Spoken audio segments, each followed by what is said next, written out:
Hi, I'm Carrie, and here is The Sun by Philipp Meyer, which I would have to rate as one of the best American novels of this century. It's a multi-generational family saga. It takes place from about the 1840s to the 1980s. Three major characters. The first is Eli, his son Peter, and Peter's granddaughter, Jeannie. The family are the McCulloughs, and they carve out a huge empire, first in cattle and then in oil in Texas.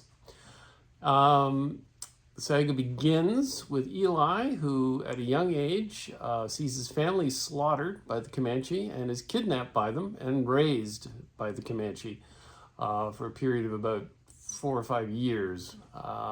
He then returns to white society after war and smallpox have essentially wiped out the Comanche Nation, or at least the tribe he's associated with.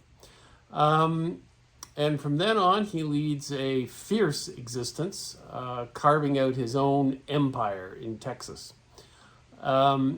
His son, Peter, the story picks up with him during the 19 teens, 1915 to 1919, in which he's caught up in the war between, essentially a undeclared war between Mexico and Texas, that is very bloody, especially on the war waged against Mexican civilians living on the Texas side of the border.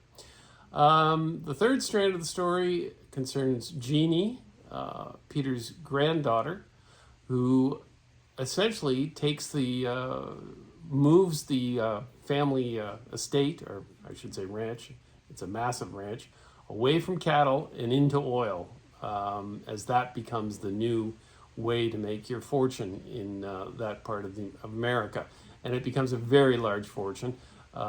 She becomes one of the richest women in the United States. Now, it's not just a family drama. This is a story about American character, the American character, American success, and what it is rooted in. And in Meyer's opinion, it's rooted in violence and racism. This is the bedrock upon which great fortunes have been made in the United States. And he proves his point elegantly and brutally. The title, The Sun, it's not clear who that refers to, but I think it would refer to Eli, who is the founder of the family dynasty, in the sense that he is the son of two cultures, white, Western culture, and Comanche culture. From Comanche culture, he learns the advantages and the pleasures of having no responsibility, of doing as one wants at any time. He essentially adopts the outlook of a Comanche brave who feels he has no real leader except himself, and can act as he pleases. And then, as part of the white culture, he is cursed with the feeling of wanting to own everything, to dominate, to take anything from anyone and put his name on it. And this philosophy leads him to massacre the Mexican family who owns the ranch next to his in 1915 and acquire their land in a completely underhanded deal. So I can only scratch the surface of the plot in this. It is wonderfully written, especially the sequences involving Eli's captivity, in quotation marks, with the Comanche. And Peter is a much different character than his father, the opposite, essentially.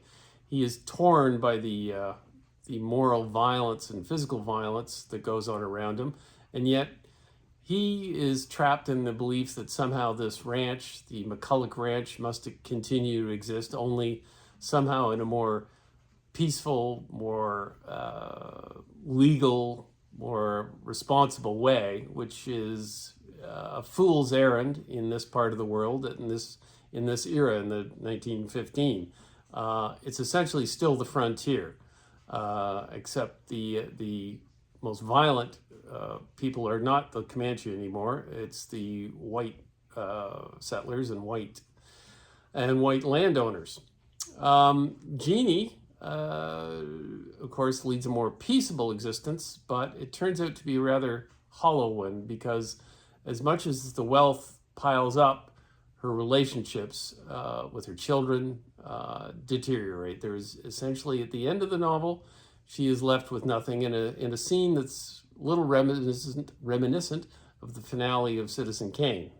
So if you've seen that, you can sort of sense what's coming. It's a brilliant novel, absolutely brilliant, incredibly entertaining. I've read it 3 times, actually. I'm doing a review now because we just did it for our book club at the library. I can't recommend it enough. And it was written in 2013, came out in 2013, but it speaks to what is happening in America right now even more than it did in 2013. The use of violence and racism to prop up power. So anyway, that's The Sun by Philipp Meyer. In my own book, talking about violence propping up power, The Skeleton Palms, set in California and Nevada. A noir thriller. Please give it a look. Thanks. Bye.